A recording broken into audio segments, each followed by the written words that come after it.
This episode is presented to you by NFL Sunday Ticket, now on YouTube and YouTube TV. With NFL Sunday Ticket on YouTube and YouTube TV, you can watch your favorite teams' out-of-market Sunday games, plus watch up to 4 games at once with Multiview. Don't miss the race to the playoffs. NFL Sunday Ticket is now just $39 when bundled with YouTube TV, where you get even more football. Visit youtube.com/Spotify offer to sign up now. Lowest price on YouTube TV with base plan. Rest of 2023 season. Terms and embargoes apply. No cancellations. Say goodbye to your credit card rewards. Big box retailers, led by Walmart and Target, are pushing for a bill in Congress to take away your hard-earned cash back and travel points to line their pockets. Senate Bill 1838 would enact harmful credit card routing mandates that would end credit card rewards as we know it. If you love your credit card rewards, visit handsoffmyrewards.com and tell them to oppose credit card routing legislation paid for by the Electronic Payments Coalition. Reboot your credit card with Apple Card. It gives you unlimited daily cash back that can earn 4.25% annual percentage yield when you open a savings account. A high-yield, low-effort way to grow your money with no fees. Apply for Apple Card now in the Wallet app on iPhone to start earning and growing your daily cash with savings today. Apple Card subject to credit approval. Savings is available to Apple Card owners subject to eligibility. Savings accounts by Goldman Sachs Bank USA, member FDIC. Terms apply. Hello there and welcome to 1865, the Nottingham Forest podcast with me, Rich Ferraro, and welcome to this week's Friday 5 on Friday the 29th of December. It's our last Friday 5 of the year. We'll be back with our match report from Man United over the weekend, and then, hey presto, it's a new year, so I'm sure we'll have plenty of transfer dealings and things like that to talk about. In just a minute, I'm going to be joined by the Maradona in the Midlands. We were going to be joined by Ellie today as well. Unfortunately, she cannot make it, so get well soon to you, Ellie. And before we do anything else, let's hear the latest roundup from the 1865 news desk. Hi, this is Jamie Martin with your top 5 Forest stories from the 1865 news desk. Now, the headline to this week's news: Nuno has seen his first win as Nottingham Forest head coach. After taking over at the club just over a week ago, Nuno Espirito Santo has achieved his first win as head coach at Nottingham Forest, beating Newcastle United by 3-1 at St James's Park. Only a handful of clubs have managed to do so in the last 20 months. Now, after conceding an early and rather controversial penalty, which Isak hit well to open the scoring, Forest did come back, equalising before half-time, scoring 2 in the second half also. All 3 of those scored by Chris Wood, former Newcastle United player, who is quite literally in the form of his life. Nuno's start has consisted with a loss and a win, 5 goals scored and 4 goals conceded. Not a bad return given certain circumstances.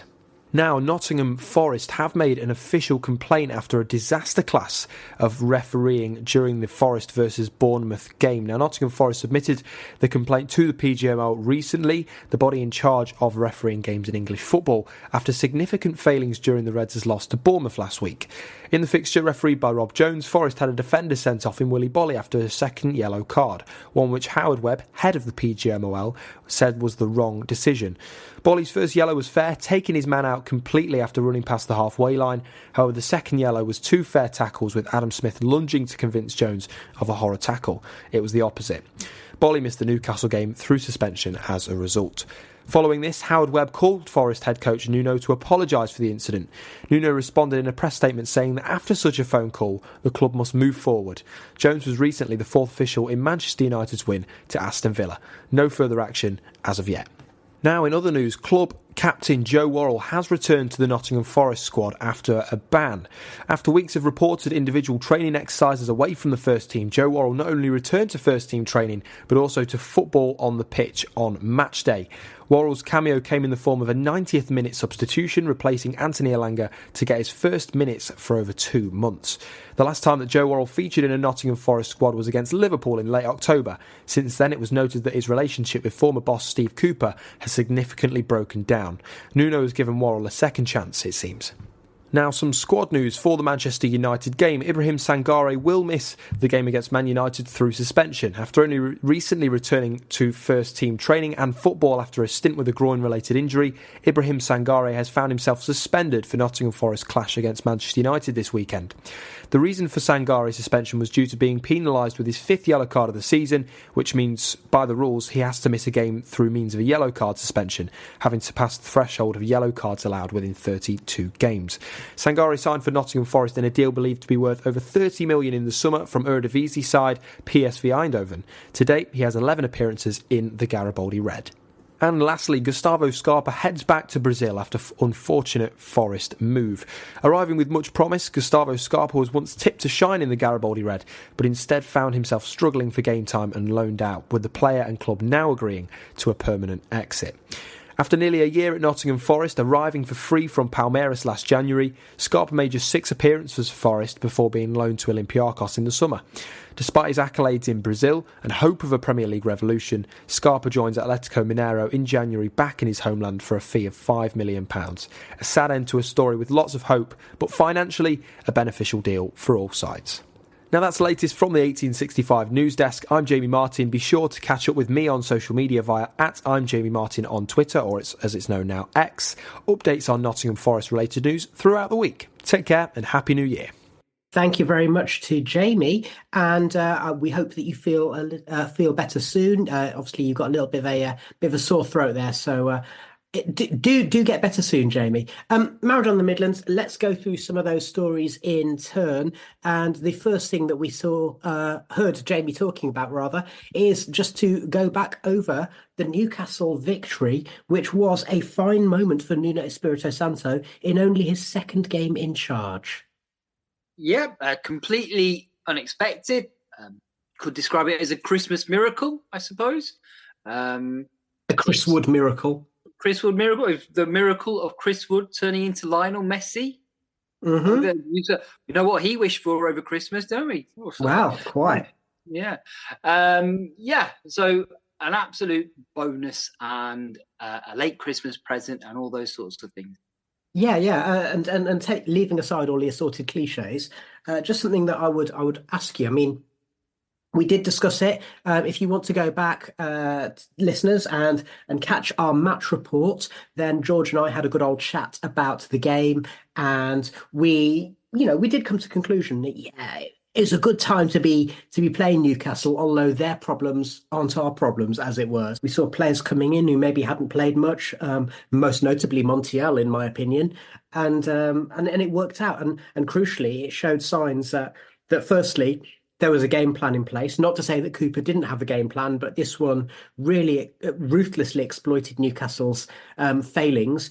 And the other thing being that, as so often happens, new head coach comes in and it creates a clean slate for players like Montiel and even the club captain, Joe Worrall, who we'll come on to in a little while. Yeah, I agree that Montiel was amazing. He couldn't really say he'd not played for months. His only previous starts the only previous start was, I think, the game against Burnley when he was absolutely terrible. But he had redeemed himself in the Crystal Palace away game where he looked very good as well. It was a bit unfortunate to pick up an injury after that on international duty. But yeah, a clean slate. And then people like, and I'll be honest with you, I saw the team lineup before the game and I thought we had no chance because I thought we looked defensively really weak. I thought without Yates there, without Mangala there to protect the defence, I thought they'd get at us quite easily and score quite a few goals. But so all credit to the players, they rode out the early Newcastle storm and pulled the result out of the bag. It was brilliant work from all concerned. And just lastly on this particular topic, I had this same conversation with George as part of our match report, and you can see a clip of that on our social media if you go on to Twitter/X or Instagram or Threads. It may even be on Facebook for those of you who are still looking there. But we did have a little chat about the fact that it was a combination of new manager bounce, a forward going back to haunt his old club, all of those different factors. Do you think that this is a flash in the pan, or do you think that Forest can continue that form against Man United before the cup match and the little break to regroup? Well, I think it depends on which Manchester United turn up on Saturday. If it's the one that played during the first half the other night against Villa, we've got every chance of beating them. If it's the one that turned up in the second half, I think we're going to have a tough job on our hands, because then they had world-class players playing brilliantly well, and it's really hard to contain that. If Rashford sort of got his head right and running at our defence, we saw last season we couldn't really cope with him. And Garnacho looked pretty good as well on the other night, and so did Bruno Fernandes when he wasn't moaning. So it'll be a really tough ask. But I think players will have taken a lot of confidence out of the victory at Newcastle. And I think just that change of mindset from losing every week and not winning, and just being sort of proving to themselves that they can score goals again and grind out a victory. Sometimes that's all you need is a turning point. And a Christmas fixture at home against Manchester United, it's got all the makings of a good night for us, I hope. And I will just throw in there that I'd rather have a low block than a high line. So that's just my 2 pence on it. Naturally, as I said earlier, we will have a report on that match, which will be in your feed on Sunday. Right, let's move on to the next story that Jamie brought us, which is going back to Nuno's first game. There was the complaint that Forest are making to PGMOL about the rather ludicrous decision to send off Willy Bolly. I think there's consensus in amongst all of the footballing world that Rob Jones got it wrong. There was also quite a lot of sympathy for the handball decision that wasn't, although that was less clear cut. And as we predicted, Howard Webb did call up the head coach to apologise. Now, some people, Maradona, do say, well, what's the point in the referee head calling up managers and clubs to apologise? It doesn't change anything. But we did also see on Boxing Day what a difference a good referee can make. Yeah, I mean, it's anybody can have a bad day. I haven't followed Rob Jones's career enough to know whether he's a terrible referee every game. So anybody can make a mistake. I'm always a little bit troubled when we put in a complaint about referees, because that suggests that they're doing it deliberately. And there's no suggestion that there's any sort of bias involved or collusion. Even though they complained after the Man United match, and that's the second time in a season, well, in half a season, that they've complained about the same ref. Yeah, but there's no proof that there's any sort of anything untoward going on. I'm just going to throw. Yeah, I'm just going to throw it in there, though. I don't think anyone's claiming, well, apart from maybe a few people on social media, but I don't think anyone's claiming corruption. I think people are claiming incompetence. And bearing in mind that a ref's job is very hard, the laws are getting more and more complicated, VAR adds another dimension, and therefore you need to be having the best people operating at the best level on a consistent basis. And if that's twice in a season so far that Forest have made a complaint against the same ref, then that suggests that maybe there's an issue with that person's, maybe not competence, but certainly consistency in decision making. Maybe, but I don't know. I don't know what you can do about it, though. Whereas, as long as those sort of human beings were involved, you're going to have mistakes. The thought has occurred to me. I mean, I hate VAR, but I think it might be worth persisting with VAR, because on the other end of that, I think the natural evolution is AI refereeing, when there won't be any humans involved, and it'll all be done by cameras and computers. I don't know if they'll be able to handle handball any better. But until that happens, we're stuck with humans, I'm afraid. Well, yes, and that's the common denominator, isn't it? Is humans make mistakes no matter what systems you've got in place. Even in the world of AI, then I would still say, it's a human factor that's the one that's the most vulnerable. Anyway, let's move on from there. I think, you've covered a very important point, which is that making complaints about individual referees can just can make things more muddy than they were before. We'll be back in just a minute, and we will talk about some of the other stories that Jamie brought to us. You're listening to 1865, the Nottingham Forest podcast. Say goodbye to your credit card rewards. Big box retailers, led by Walmart and Target, are pushing for a bill in Congress to take away your hard-earned cash back and travel points to line their pockets. Senate Bill 1838 would enact harmful credit card routing mandates that would end credit card rewards as we know it. If you love your credit card rewards, visit handsoffmyrewards.com and tell them to oppose credit card routing legislation paid for by the Electronic Payments Coalition. Tis the season for festive football, and what's the best way to watch it? Down at your local Green King Sports pub, of course. After all, Christmas is a time to catch up with friends old and new. So get down to your local for a refreshing pint, some delicious food, and live action of every Christmas cracker. Every fixture from TNT, Sky and Amazon is live at Green King Sports, which is wall-to-wall action on the giant HD screens, and you can watch every winning goal, top bins volley, and one of many dodgy VAR decisions that we will be seeing over the Christmas period.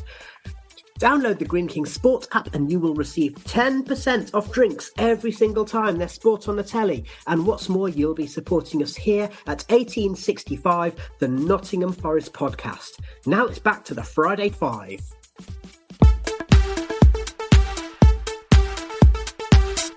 Welcome back to 1865, the Nottingham Forest podcast, and this is the Friday Five on the 29th of December 2023. Now, Married on the Midlands, in part one, we heard Jamie bringing us the stories that we've already discussed, which is the win away at Newcastle and the complaint to PGMOL.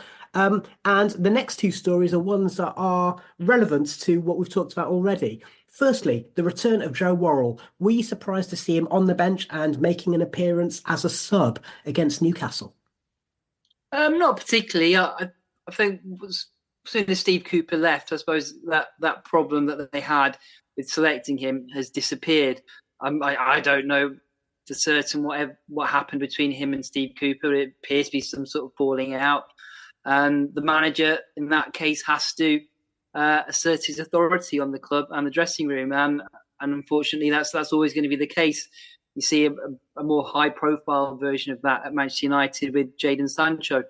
So yeah, especially with Bolly being suspended, it made sense for Joe Worrall to come back into the fold, I guess.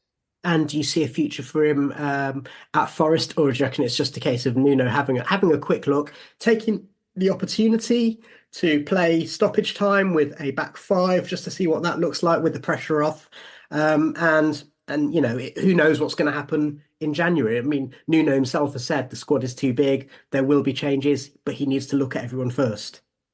I don't know. I'm a bit conflicted by that because I think he is a good character to have in the squad. But I was very surprised to see him get a new contract at the beginning of the season after we brought in Murillo and the guy from Norwich.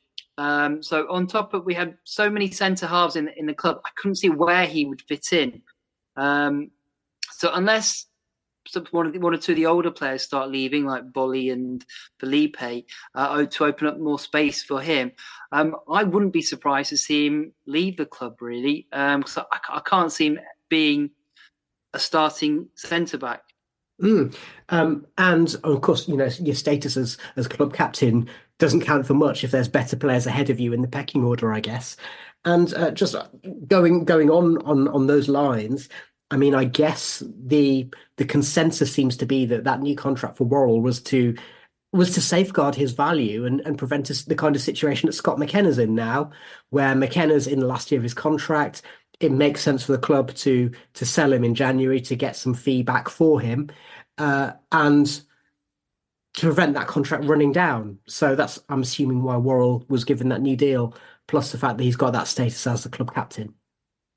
Yeah, I mean, but he seems to get a new contract fairly regularly, though. I'm sure his contract was running out, I believe. I think okay. I can't remember if this season it would have run out. Yeah, I'm sure he got one last season as well, but maybe I'm wrong. But yeah, I suppose to protect his value. But I don't know, the sort of clubs that are going to come in for him aren't going to be willing to pay massive transfer fees, I don't think.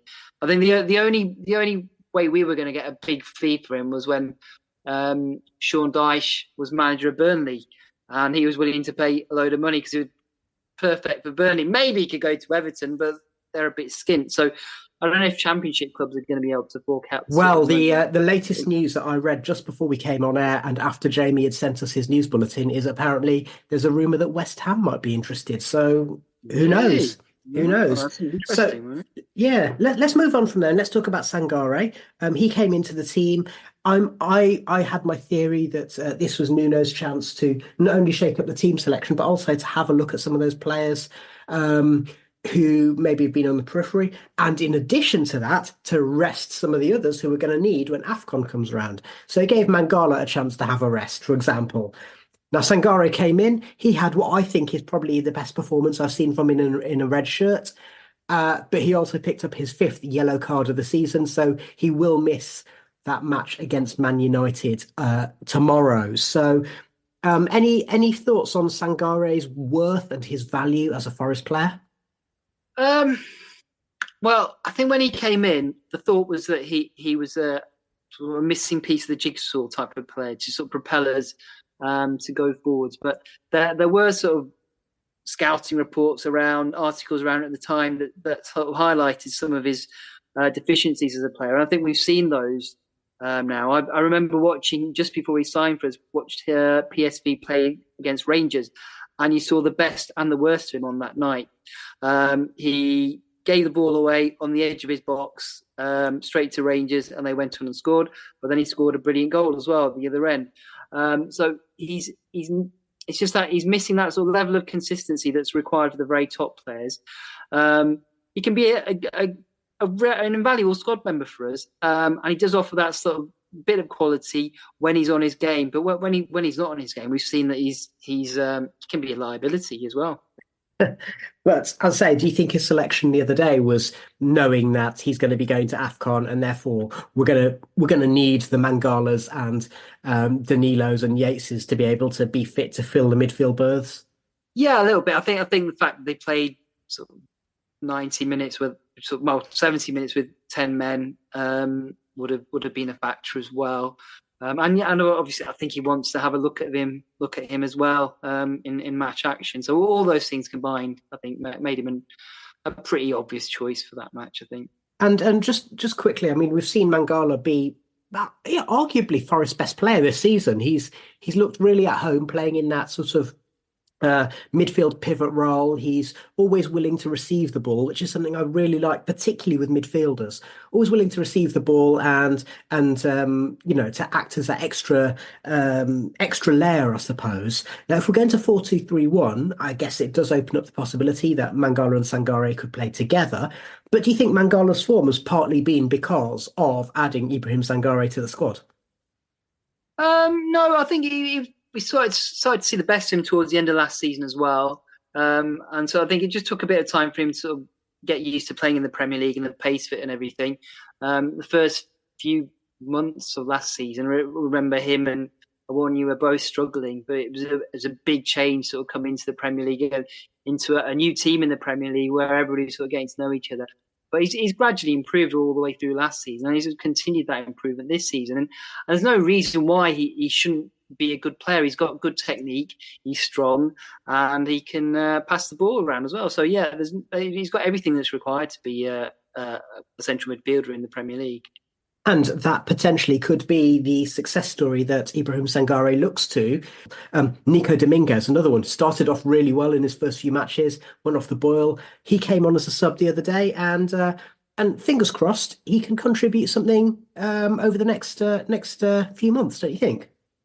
Yeah, I hope so. I mean, he looked like a decent signing initially, didn't he? And then, but I mean, that everybody who played that night at Fulham's going to be tired with that performance. So that's sort of the lasting memory at the moment for a lot of players and their performances. So he's just got to get his confidence going again and sort of get playing maybe new coaches, a slightly different way of playing. It's just getting all of those midfielders, him, Yates, Sangare, Origi, Kouyaté, into those two positions. Because if we're going to play with Gibbs White, either we've got to play with 3 at the back, or we've got to play 4 at the back and 3 behind the striker. So I can't. Two of them are always going to be disappointed out of the 5 of them. So it's going to be tough to juggle that for the rest of the season. But that you get injuries, you get suspensions, and there's AFCON coming up as well, which will help.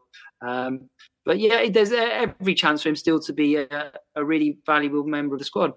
And it's quite interesting that when Dominguez did come on, it was with a slight formational change. He came on for Hudson-Odoi, and Forest went from being 4-2-3-1 to being a sort of 4-5-1 or a 4-1-4-1. So Dominguez covered the left-hand side of midfield, but without really playing as a winger. He was just offering that little bit of security.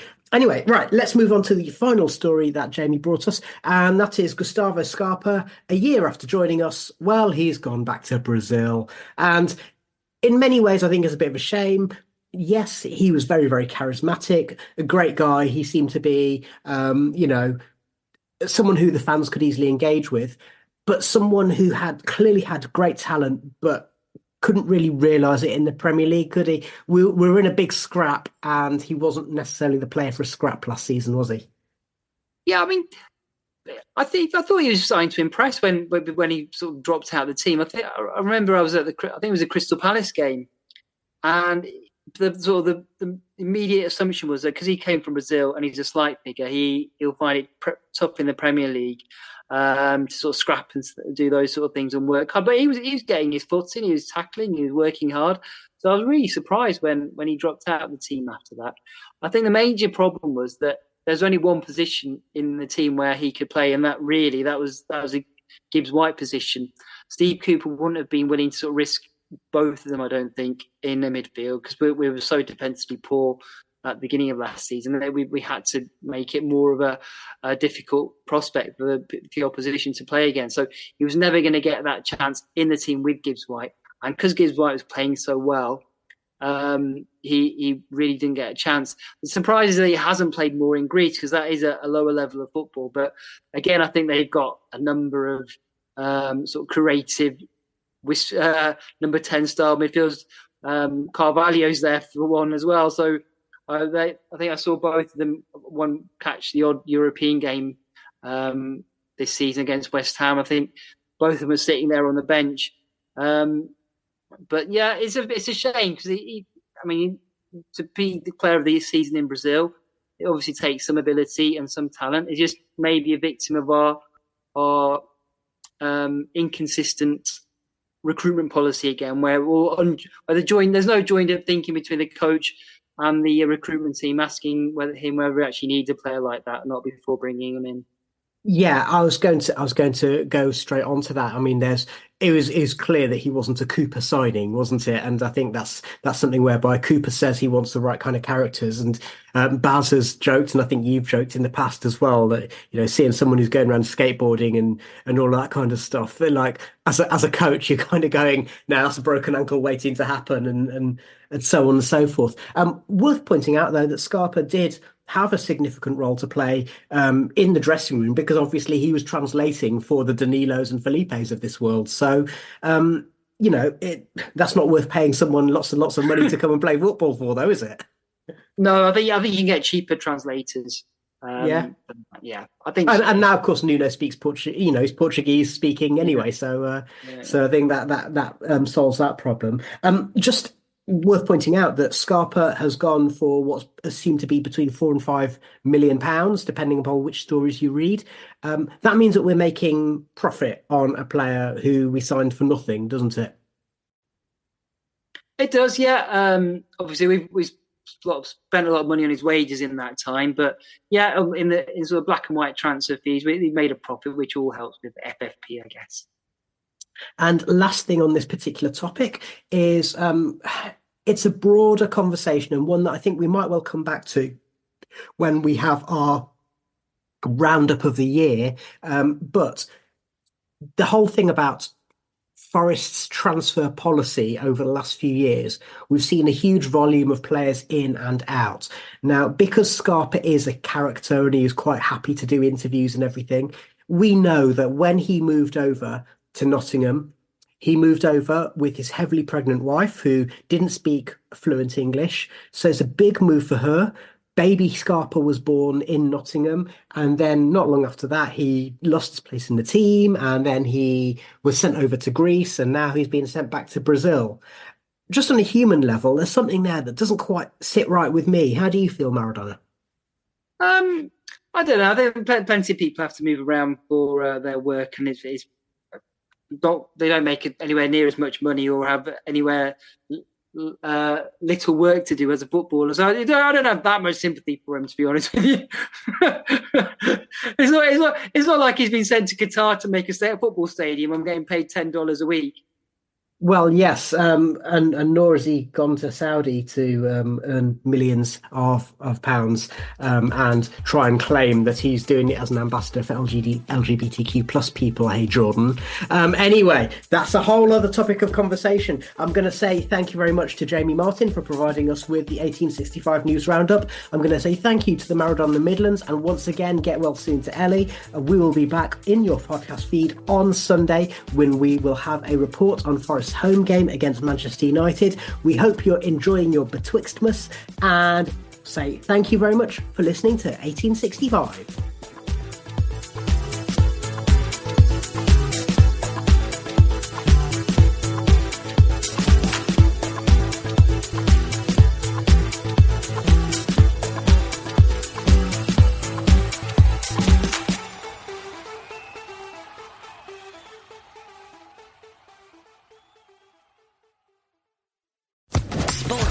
Podcast Network.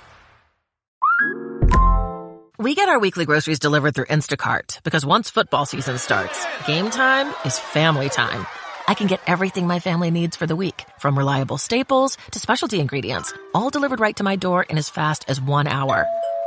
So I can stay on my game without missing a minute of the game. Visit Instacart.com or download the app to get free delivery on your first 3 orders. Offer valid for a limited time. Minimum order $10. Additional terms apply. Instacart. Add life to cart.